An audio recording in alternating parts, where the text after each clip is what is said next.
Queda completada entonces la primera serie de intervenciones de los invitados, de los panelistas. Vamos a pasar ahora a las preguntas y a la discusión, pero como un adelanto de la discusión, como un aperitivo de la discusión. ¿Con Richard o todavía no? ¿Perdón? ¿Ya puedo empezar a discutir con Richard o todavía no? Sí, por eso iba a decir, como adelanto de la discusión, les pido ahora que ustedes intercambien algunas impresiones sobre lo que les escucharon a los otros integrantes de la mesa, ¿no? ¿Yo puedo con Richard? ¿Me permiten? Basta de tanta usura.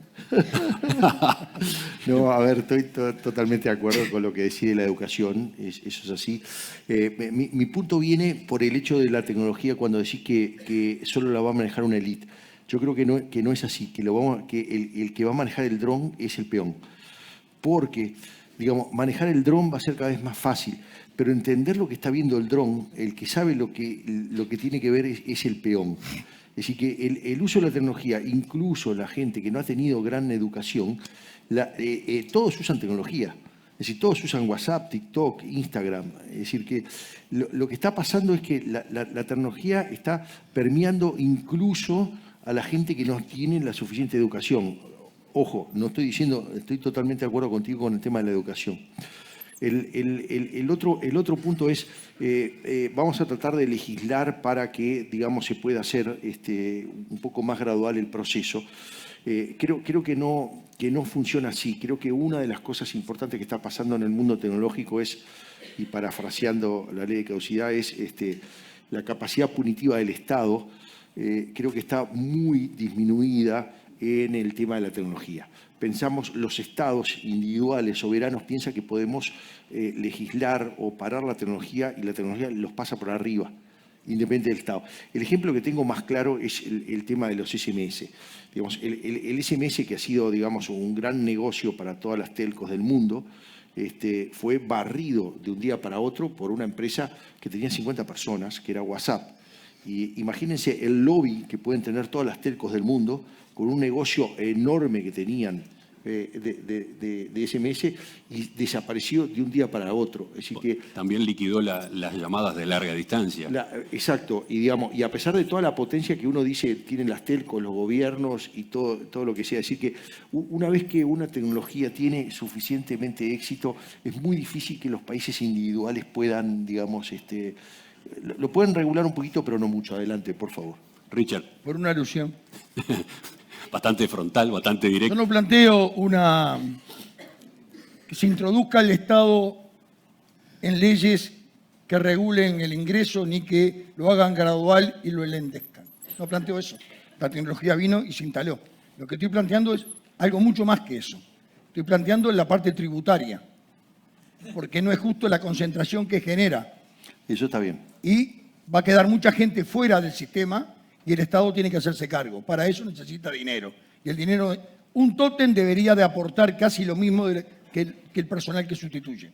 Entonces, más o menos, pero debería ser un tema de agenda en el futuro inmediato.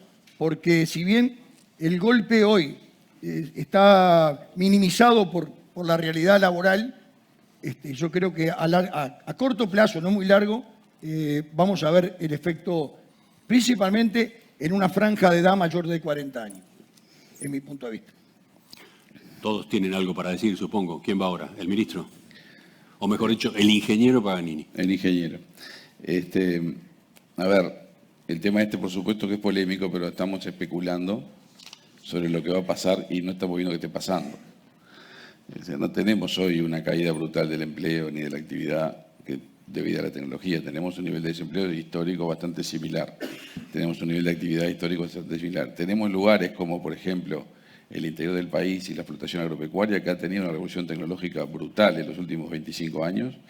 Basta ver lo que era ser un monteador en la forestación en Uruguay en el año 2000 y lo que es ser hoy un trabajador de la industria forestal manejando un aparato que cosecha con un joystick, para darnos cuenta de que han habido muchos cambios y no han habido una catástrofe de empleo. Eso primero.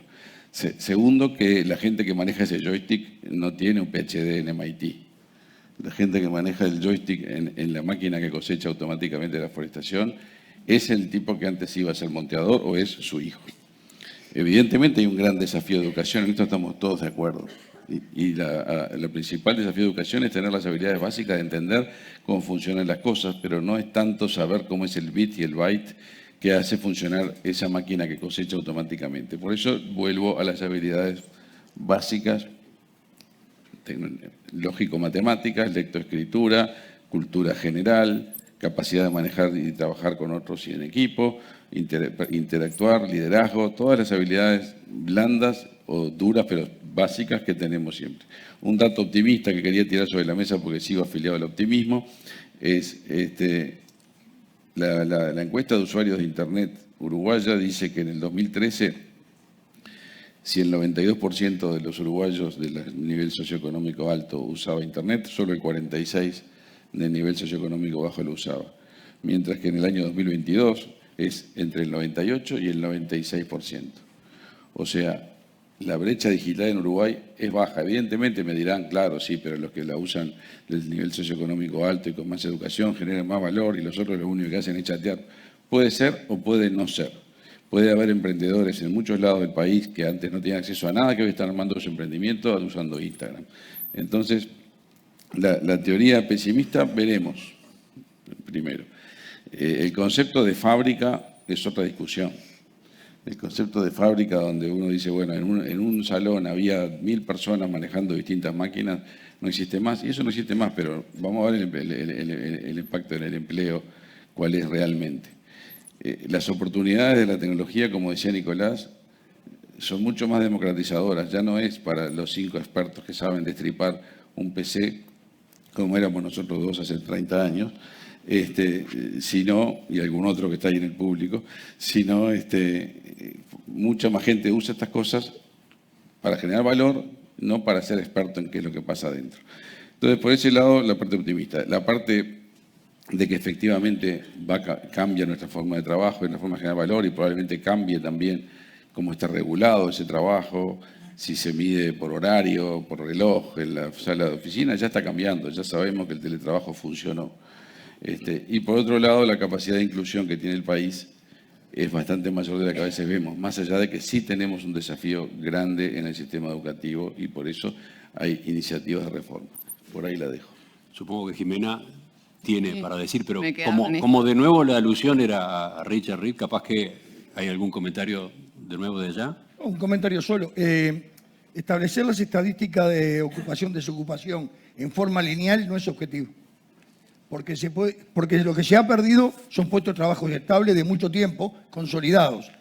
Se mantiene el puesto de trabajo porque ese individuo pasó a hacer otra tarea. Hay que ver en qué condiciones, qué tipo de calidad del trabajo y qué tipo de permanencia puede tener. O sea, los números son números, pero en la vida real, en la terrenal, cuando se pierde un trabajo por la introducción de tecnología, ese puesto no vuelve más. Entonces, por lo tanto, la improvisación o la búsqueda de nuevos horizontes lleva a una realidad que en el Uruguay es muy estrecha. Está circunscrito a un sector muy pequeño de la sociedad. La gran cantidad de personas, de jóvenes, no tienen acceso a eso. Y eso es la vida real. Ahora sí, Jimena.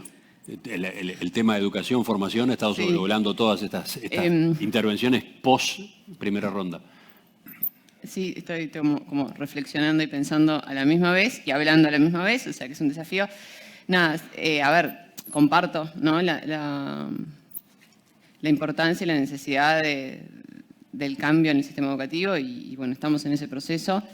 Pero me viene de vuelta como esto de no caer en mirar al sistema educativo y esperar que el sistema educativo se genere movimiento, porque va a llegar más tarde, mucho más tarde, claramente, porque son procesos y porque las personas que estamos en el sistema educativo somos personas como todos y nosotros que fuimos formados en otro sistema, en otra era, ¿no? En la era industrial.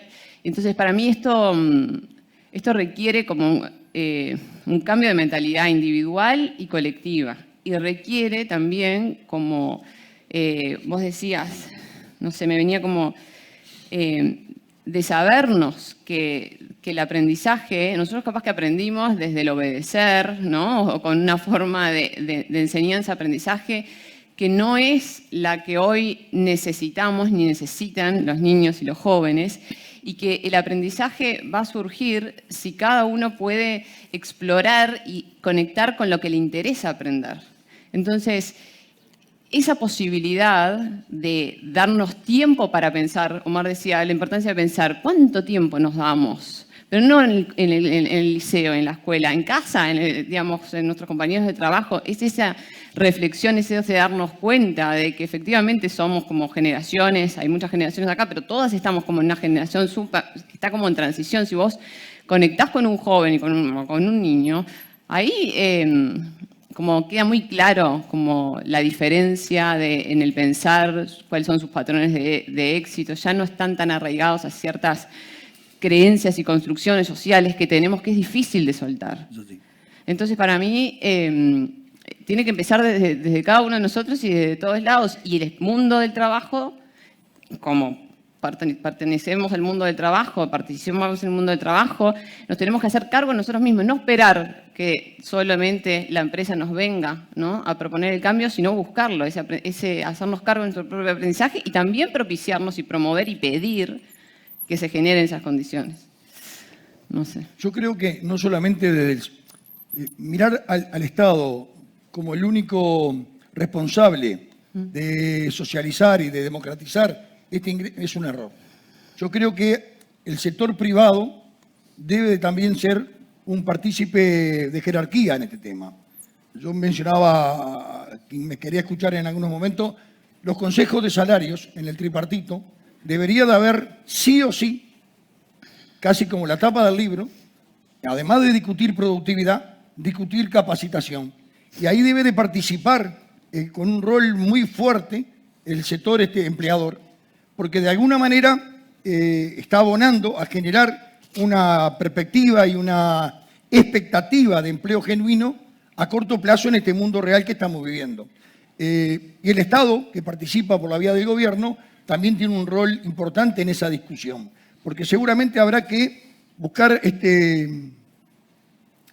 alicientes tributarios, y sigo con el tema tributario, porque también las empresas no tienen la misma espalda. Entonces, seguramente las multinacionales, las grandes empresas o aquellas empresas instaladas que tienen una capacidad importante de facturación, lo pueden absorber, pero hay cientos y miles de empresas que no van a tener la posibilidad inmediata, y ahí hay un tema de competencia desleal, entre comillas. Entonces, por lo tanto, creo que es un tema mucho más transversal que una relación de exigencia al Estado. Sí, la exigencia al Estado por la vía de la educación a nivel general, pero creo que hay una responsabilidad de los privados y también de los trabajadores, sin ninguna duda, y el ámbito tripartito es el ideal para abordar este tema. Creo que, de alguna manera, porque está quedando de costado las empresas chicas, las pymes, que me parece que no le va a ser fácil, primeramente por costos, seguramente por inversión en capacitación, de abordar estos temas de la noche a la mañana. Esa gradualidad puede llevar a que muchas empresas queden al costado del camino, y ahí, junto con la empresa, no hay la fuente de trabajo. La incorporación de este tema de la capacitación en la empresa en las negociaciones de los consejos de salarios es algo que ya esté discutiéndose, es algo que debe formar parte de esta ronda que arranca ahora. Sí, yo creo que del anterior. Creo que hay un tema, hay un negativismo por parte del sindicalismo y por parte de los empleadores a discutir algunos temas que son de ayer. No discutir productividad en Uruguay realmente no se entiende. Parece que no viviéramos acá. Entonces, por lo tanto, algunos prejuicios deben de ser subsanados o esquivados. Creo que algunos ya están resueltos, que es como es el tema de la personalidad jurídica, que es un tema importante para abordar estos temas, pero creo que el tema de capacitación debe ser la tapa del libro.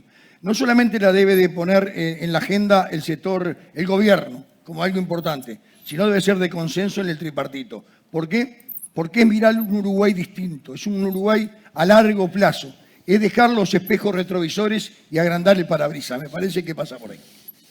Nicolás. No, yo tengo una reflexión con el tema de cómo la gente se adapta a la tecnología. Yo me acuerdo cuando recién empezó el plan Ceibal, la enorme discusión que había, o los dos más grandes miedos que había cuando empezaba, era uno que iban a robar las máquinas y otro que las maestras no se iban a adaptar. y no pasó ninguna de las dos cosas. En general, la gente se adapta a la tecnología mucho más rápido de lo que dice que se adapta. Y yo soy mi propio ejemplo, digamos. Es decir, yo me acuerdo la primera vez que vi un celular y dije, ¿se acuerdan? No sé, yo soy de la época que era aquel ladrillo enorme. Y yo dije, esto es una cosa de snobs, una invasión terrible a mi privacidad. Es decir, que si me hubiera hecho un reportaje en ese momento hubiera sido Nicolás Gedal se opone totalmente al celular. Interesante. Y un día vino mi mujer y me dio el celular, ¿no? No tuve ninguna opción. Y hoy si no hubiera llegado tarde, si no hubiera estado con el celular, ¿no? Pero no lo dije en ningún lado. Entonces la gente se adapta, digamos, las tecnologías que se están creando ahora son en general tecnologías bastante fáciles de aprender, mucho más fáciles que antes. Antes había que hacer un curso de operador PC y cosas por el estilo para poder operar un PC.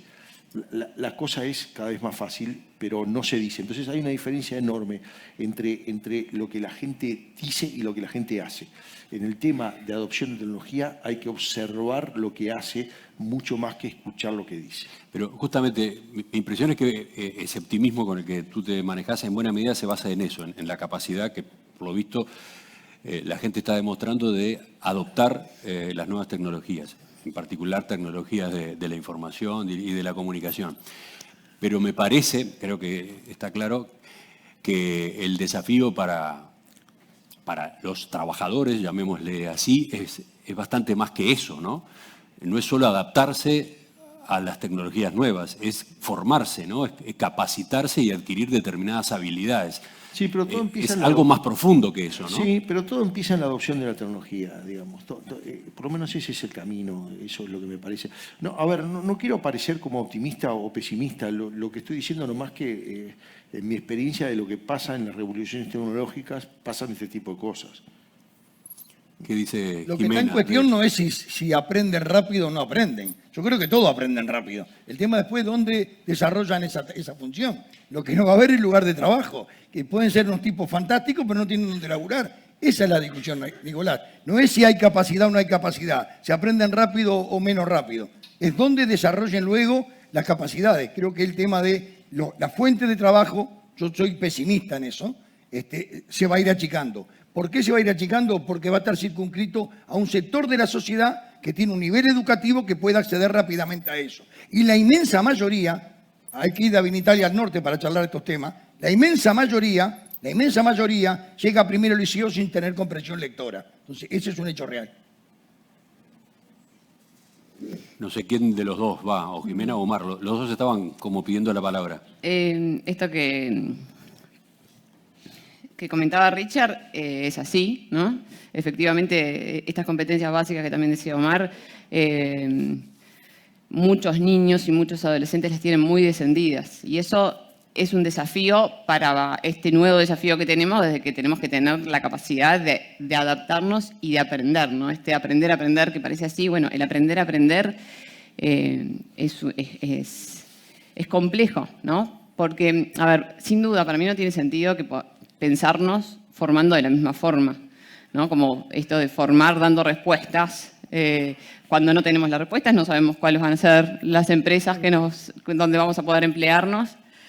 Pero sí lo que para mí tiene mucho sentido es que aprendemos si tenemos ganas e interés de aprender.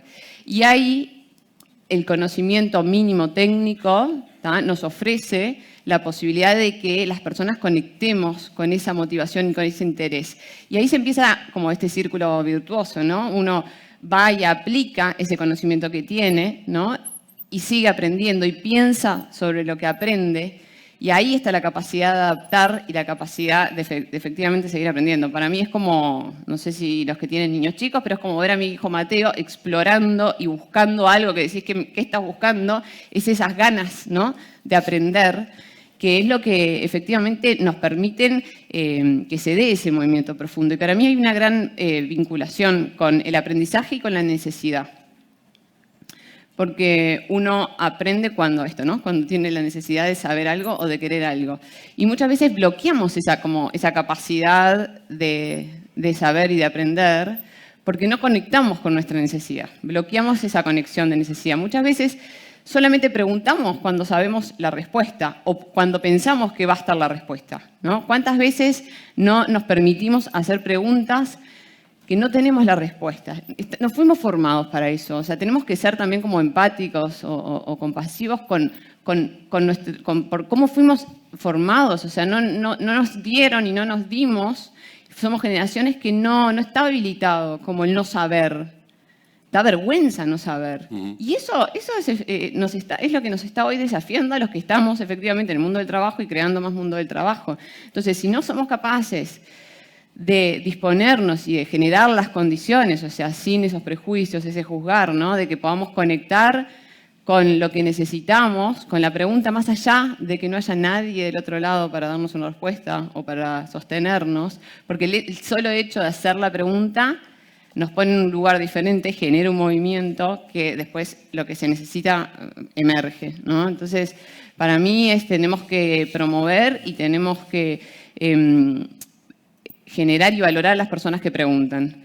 Y obviamente que tengo 1000 dudas y obviamente que no sé dónde van a trabajar todas estas personas que no tienen las competencias, pero nos tenemos que preguntar, es esto que estamos haciendo hoy, lo tenemos que hacer mucho más y lo tenemos cada uno de nosotros hacer en nuestros círculos. Y yo confío de que esas personas tienen un potencial porque ese mayor tesoro que tenemos todos, todas, no importa dónde nacimos, ni si tenemos plata o no, es nuestra capacidad de aprendizaje y vamos a encontrar dónde ¿Eso lo ves explorarlo. posible en las edades mayores también? Sí. ¿Sí? Sí, obviamente no trabajo tanto, no trabajo tanto, no Claro, trabajo. porque tu vínculo es con los más jóvenes, Sí, ¿no? Pero esa capacidad de adaptarse, de reaccionar, esa curiosidad... Sí, porque hay una sabiduría. Está también a disposición, no sé, por arriba de los 50, de los 60, porque esas son edades en las que se va a seguir trabajando ahora, ¿no? Y sí, cada vez más Se posible. va a seguir trabajando. A los 50, a los 60 va a existir la necesidad de reconversión a esas edades también, ¿no? Pienso en los 60 concretamente. Para mí es un tema en esto que es fácil decirlo, ¿no? Como de respetar las diferencias, los diferentes tiempos, y las personas, digamos, con edad de 40, 50 años, tienen una trayectoria de vida, ¿tá? Y tienen una experiencia que a veces no necesariamente es madurez, ¿no? El otro día escuchaba, no me acuerdo a quién, que decía esto, no por tener muchos años sos más maduro, porque la madurez para mí tiene que ver con la capacidad de estar presente y ser consciente de lo que estás viviendo, lo que estás haciendo, lo que estás dejando de hacer. Eso es lo que te permite también después aprender. Pero eso tiene la misma capacidad que tenemos todos los adultos. Obviamente tienen más construcciones y creencias, ¿no? Pero no por eso dejan de tener esta posibilidad. Omar, estaba pendiente.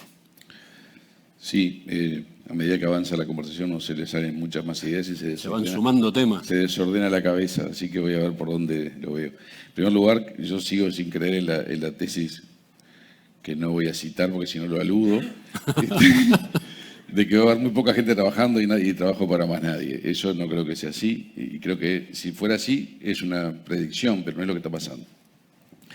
Lo que sí está pasando es que las firmas, las empresas, las organizaciones están cambiando y el concepto de puesto de trabajo, el concepto de estructura, de plantilla, de determinado cargo, de determinado otro cargo y que eso dura muchos años y todo eso sí cambia, porque la firma cambia como concepto porque se hacen borrosos los bordes por la tecnología. O sea, aquello de que yo trabajo en una gran organización que hace una cantidad de cosas para cumplir un determinado producto, no pasa.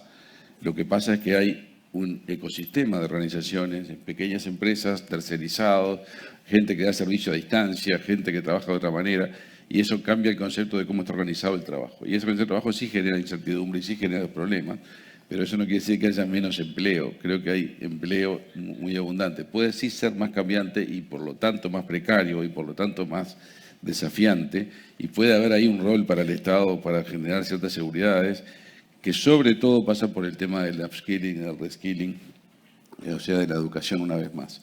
Dicho esto, no estoy en contra para nada de que en el tema tripartito esté planteado el tema que me parece muy importante.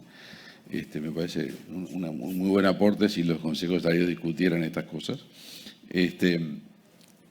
Así que primero discutir esto. Segundo, todo esto, nuestro mundo ha sido un mundo de desafíos y de crisis que generan desafíos a la vida de las personas. La globalización tal vez fue mucho más fuerte que esto como problema. Se nos fue una cantidad de puestos de trabajo a lugares donde eran más baratos de golpe, hubo sectores industriales que desaparecieron. Hoy está un poco más moderado eso y está un poco más fuerte esto, pero como decía Nicolás. Pero bueno, y después quiero llamar la atención sobre otra cosa. La economía plateada, digamos, o sea, la economía para la gente de más de 50 años, o sea, mucho más viejo que yo, por supuesto, es todo un desafío que va a ir apareciendo y lo vamos a ir viendo con gente que tiene las habilidades básicas desarrolladas. Lo que no tiene es el conocimiento de la tecnología, pero la tecnología en realidad, como vemos hoy, la están usando. Y como decía Nicolás, la usan. Y ahí hay, y lo estamos viendo en el mundo, cada vez más oportunidades, con lógicas distintas de la lógica de me meto en una empresa y hago una carrera. Y por eso la reforma de la Seguridad Social, que habilita a trabajar jubilado, porque es una gran oportunidad para que se desarrolle esta economía plateada, que en Uruguay además va a ser muy importante por el tamaño que tiene ese segmento de la población. Así que, y creo que esa gente sí tiene las habilidades básicas que se precisan, por lo que decía Jimena.